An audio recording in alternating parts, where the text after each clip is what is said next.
Khan sir और रोशन sir के बीच में विवाद चल रहा था। उस विवाद में काफी कुछ हुआ, आप लोग को पता भी होगा। और उसी विवाद में जैसे ही रोशन सर जेल चले गए तो उनके भाई की मृत्यु हो गई थी नेपाल में। लेकिन अभी उसका रिपोर्ट फाइनली नहीं आया कि किस वजह से मृत्यु हुई थी। और उसको लेके कोचिंग में जो विवाद हुआ था, जो मारपीट हुई थी, उसको लेके ये मैटर कोर्ट में चल रहा था। और खान सर को काफी डेट पे डेट मिल रहा था। आप लोग को पता होगा कि उनके जो केस की सुनवाई थी काफी टल टल जा रही थी, डेट पे डेट मिल रहा था। लेकिन आज आपका 8 जून 2026 है, दिन बुधवार। आज फाइनली इस मैटर पे सुनवाई हुआ है। उनके जो 2 बॉडीगार्ड थे, उनके जो राइफल की बात की जा रही थी कि वो अवैध था, उस पे भी सुनवाई हुआ है। एक बार जो पूरा हो गया। आज दोनों तरफ से बहस पूरा हो गया।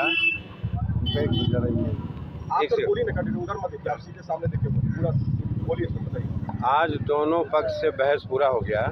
खान सर का एप्लीकेशन भी था, उसके अलावा उनके 3 गार्ड्स थे जो जिनका एंटीसिपेटरी बेल था, उस पर भी बहस हो गई। 2 गार्ड ऑलरेडी अंदर थे, उन पर भी बहस पूरी हो गई।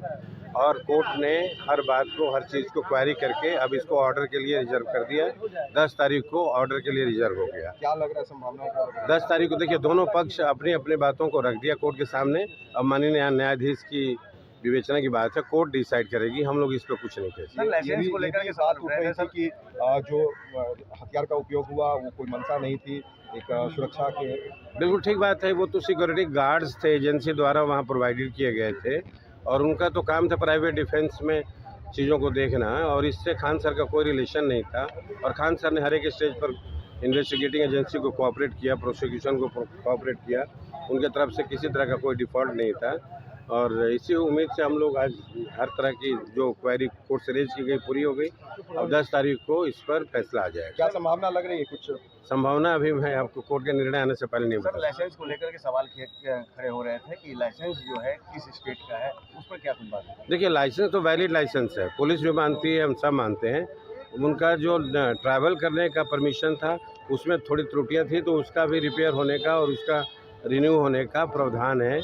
तो वो रिन्यू हो जाता है। कभी भी किसी का भी लाइसेंस में अगर किसी एक स्टेट से दूसरे स्टेट आप गए तो उसको रिन्यू करने का प्रावधान। ये कॉज क्रिमिनल बैकग्राउंड का खान सर के ऊपर नहीं, किसी तरह का कोई क्रिमिनल इंसिडेंट नहीं है। और एक आधा जो फ्रिवलेस FIR खान सर के खिलाफ पहले दर्ज हुई थी, उनमें भी बहुत क्लीन चीट है, और वो भी बेबुनियाद और फॉल्स एक्विजिशन वाली FIR थी।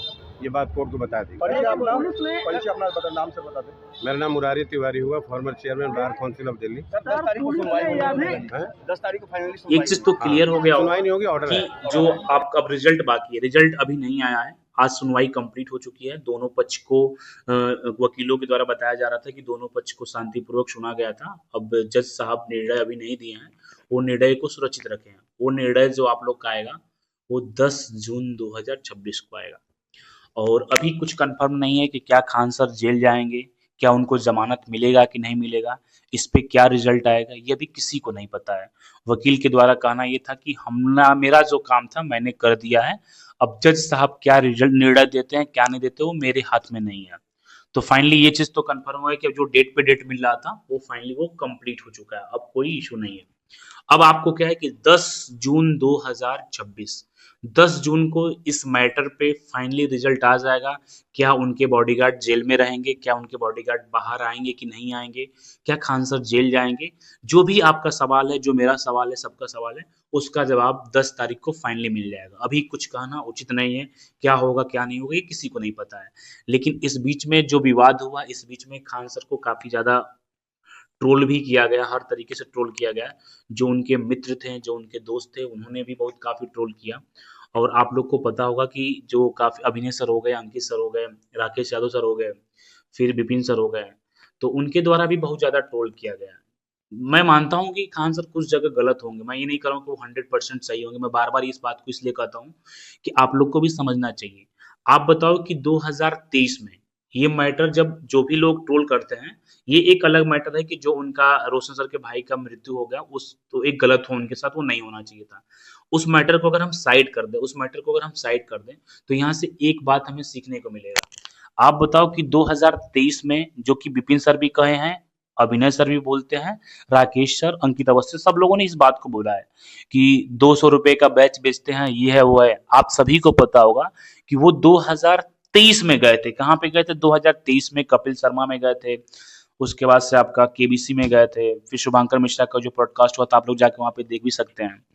तो उनका बैच 200 में चलता था, 199 में उनका पूरा कंप्लीट बैच चलता था। अभी प्रेजेंट टाइम में क्या है कि 200 रुपया 300 रुपया में इंडिविजुअल फिजिक्स हो गया, केमिस्ट्री हो गया, फाउंडेशन बैच आपका चलता है। वो एक ऐसा बैच है कि अगर बच्चा वो लेके पढ़ लेता है तो उसका बीपीएससी जैसे प्री एग्जाम हो जाएगा, अच्छा से आराम से बीपीएससी से प्री एग्जाम को क्वालिफाई कर लेगा। बाकी वनडे एग्जाम की तो आप बात ही ना करें, वनडे एग्जाम तो बहुत इजीली क्लियर हो जाएगा। आप ये बताओ कि आज जब खान सर के ऊपर एक उनकी स्थिति खराब हुई, उनके ऊपर एक समझ लो कि पहाड़ टूट पड़ा, दुखों का पहाड़ टूट पड़ा, तो जो उनके दोस्त थे उनका साथ ना दे के उनको ट्रोल किए। इसका मतलब क्या है? इसका मतलब ये है कि सब लोग एक मौका खोज रहे थे कि कोई वो गलती करे तब मैं अपनी भड़ास को बाहर निकालूं। आप 2023 से आज तक कहाँ पे थे? क्या आप 2023 से पहले 2023 के बाद से आपको नहीं पता था? क्या आपको तभी पता चला कि जब उनके ऊपर एक ऑलरेडी एलिगेशन लग रहा था? ऑलरेडी उनके ऊपर एलिगेशन ये लग रहा था कि उनकी वजह से रोशन सर के भाई की मृत्यु हुई, चाहे जो कुछ भी हुआ, ऑलरेडी एलिगेशन लग रहा था। तो इसके पहले आप लोग क्यों नहीं बोले? आप इसके बाद भी बोल सकते थे, लेकिन नहीं, सबको उस टाइम बोलना था। लेकिन क्या हुआ? कुछ नहीं हुआ। मैंने पहले भी कहा और अभी भी कह रहा हूँ, इतिहास गवाह है कि आप किसी भी इंसान को दबा के कभी आगे नहीं बढ़ सकते हो। उस इंसान की हो सकती है कुछ ना कुछ गलती हो, लेकिन वो इतना भी गलत नहीं जितना उनको गलत बताया जा रहा है। इतना भी वो गलत नहीं जितना उनको गलत बताया जा रहा है। हम मानते हैं कि उनकी गलती है, वो थोड़ा बोलते हैं, लेकिन पुलिस की भी तो रिस्पॉन्सिबिलिटी थी। पुलिस की रिस्पॉन्सिबिलिटी थी कि क्या किसी के कहने पे आप उसको गिरफ्तार कर लोगे? किसी के कहने पे अगर कोई एफआईआर करा दिया तो क्या आप उसको गिरफ्तार कर लोगे? क्या जांच नहीं करोगे? इन्वेस्टिगेशन नहीं करोगे? और मैं चैलेंज करता हूं कि जितने भी टीचर हैं वो कभी रोशन सर के भाई के न्याय के लिए कभी वो बात नहीं किए हैं, सिर्फ अपनी टीआरपी के लिए बात करते हैं। रोशन सर के भाई के लिए अगर कोई बात किया हो तो बता दो।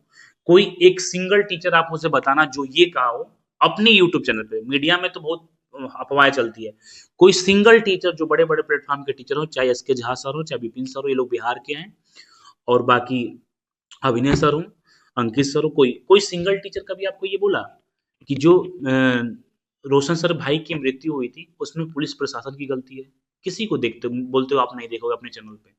लोग बस क्या करें, खान सर ने 10 गोली की बात बोली तो हो गया। पागल हो, सेंस नहीं है आप लोग के पास।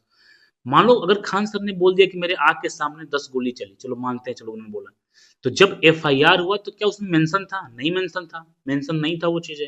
जब वो चीज मेंशन नहीं था तो फिर आप ये कैसे कह सकते हो कि 10 गोली की वजह से वो बात हुआ था? अब दूसरी बात, जो एफआईआर हुआ उस एफआईआर के बेसिस पे रोशन सर को गिरफ्तार नहीं करना चाहिए था, लेकिन रोशन सर को कौन गिरफ्तार किए?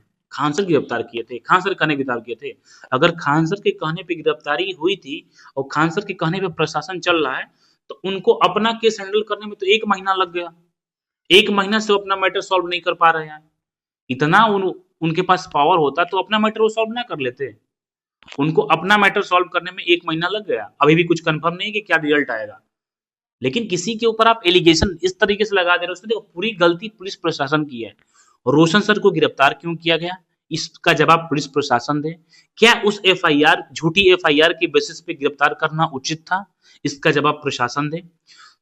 दूसरा चीज कि उनको जब गिरफ्तार कर लिया गया तो उनकी जमानत क्यों नहीं हो रही थी? इस पे कोई बात नहीं करता है, क्योंकि उनके ऊपर ऑलरेडी एफआईआर पहले से था, ऑलरेडी केस पहले से था। उन्होंने इस चीज को एक्सेप्ट किया। उन्होंने ये कहा है कि जिस आंदोलन में मैं जाता हूं उस आंदोलन में वो भी जाते हैं, लेकिन पुलिस का दोहरा चरित्र देखिए कि मेरे ऊपर एफआईआर, उनके ऊपर एफआईआर नहीं। तो ये प्रशासन की गलती है ना, कि जिस सेम आंदोलन में दोनों जाते हैं, आप पे एफआईआर क्यों, उनके एफआईआर क्यों नहीं? आप प्रशासन से पूछिए। प्रशासन इसका जवाब दे कि ऐसा क्यों करता है, भेदभाव क्यों करता है, क्यों ऐसा करता है? इसका जवाब प्रशासन को देना चाहिए। और इसी की वजह से उनके जमानत में काफी डिले हुआ। तो ये सब चीजें हैं, लेकिन इसका कोई बात नहीं करता। अब तो ये मैटर काफी हो चुका है। लेकिन मेरे अकॉर्डिंग अगर लॉजिकल कोई चीज देखूं तो इसमें पूरी प्रशासन की गलती है। अगर प्रशासन गिरफ्तार नहीं करता तो रोशन सर के साथ ऐसा नहीं होता। इसकी जिम्मेदारी पूरी प्रशासन की है। आप लोग बिहार उनका देख लो, जो इनकाउंटर में हुआ था, भरत तिवारी का जो इनकाउंटर हुआ था, क्या उसमें पुलिस गलत नहीं थी? वो तो वीडियो लाइव चल रहा था तो पुलिस का गलती सामने आ गया। अगर वो लाइव नहीं चलता ना तो पुलिस लेपापोती कर देती, कहते कि ऐसा है वैसा दुनिया भर कर देती। वो तो वीडियो लाइव था तो इतना लोग आवाज उठाए तो आज जाके एफआईआर हुआ। पुलिस ऐसा नहीं कि हर जगह पुलिस सही होती है। पुलिस क्या है कि आनन फानन में गलतियां करती है। रोशन सर के मैटर में भी आनन फानन में गलतियां की, उनको गिरफ्तार नहीं करना चाहिए था, उसको इन्वेस्टिगेशन करना चाहिए था, उसके बाद से गिरफ्तार करना चाहिए था, जिसका जो कि एफआईआर में रोशन सर का नाम भी नहीं था, उनके स्टाफ का नाम था। तो गिरफ्तार रोशन सर करना ही नहीं चाहिए था, स्टाफ को गिरफ्तार करो।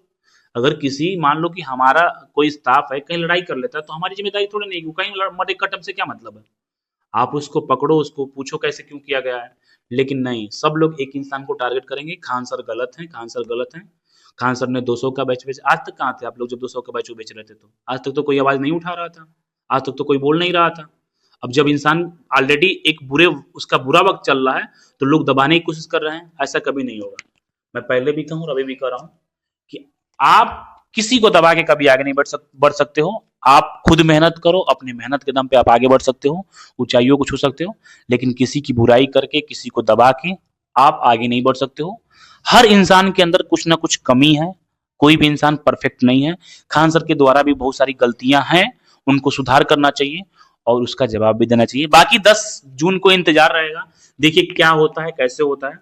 अब जज साहब के हाथ में क्या रिजल्ट है, क्या निर्णय है, तो 10 तारीख को ही पता चलेगा। बाकी जैसा भी होगा एक बार आप लोग अपना राय कमेंट में जरूर दीजिएगा। बहुत बहुत धन्यवाद। जय हिंद।